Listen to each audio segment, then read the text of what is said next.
উত্তরবঙ্গ বিশ্ববিদ্যালয়ে দীর্ঘদিন ধরে ভিসি নেই, পঞ্চাননব্রহ্মা বিশ্ববিদ্যালয়ে ভিসি নেই, দক্ষিণ দিনাজপুর বিশ্ববিদ্যালয়ে পরিকাঠামো নেই, আজকে গৌরবঙ্গ বিশ্ববিদ্যালয়ে ভিসি নেই, রেজিস্টার নিয়েও নানা রকম আজকে সমস্যা হচ্ছে। কিন্তু রায়গঞ্জ বিশ্ববিদ্যালয়ে সেগুলো থেকে বেরিয়ে এসে আমরা কিন্তু স্মুথলি রান করবার চেষ্টা করছি। শাসক দলের কর্মচারী সংগঠনের একটা অভিযোগ যে দুর্নীতিগ্রস্ত যে সমস্ত অধ্যাপক রয়েছেন আপনি তাদের প্রতি বেশি সহানুভূতিশীল।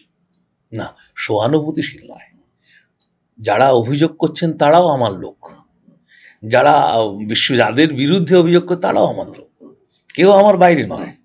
সুতরাং সেটা রাজনৈতিক কারণে তারা যদি অভিযোগ করে, আমি বলবো পুরোটাই ভিত্তিহীন। ছাত্রছাত্রীরা যখন আন্দোলন করে তাদের বিষয়গুলো আলাদা, কিন্তু কর্মচারীরা যখন আন্দোলন করে তখন তাদের বিষয়টা আলাদা। এবং আমার উপরে বিভিন্ন ধরনের আঘাত প্রত্যাঘাত এসছে, এখনো আসছে, ভবিষ্যতে হয়তো আসতে পারে। কিন্তু আমি মনে করি আমি আমার জায়গায় যদি, আমার কর্মের জায়গায়, আমার জায়গায় যদি আমি ঠিক থাকি, আমার কোনো সমস্যা আসবে না।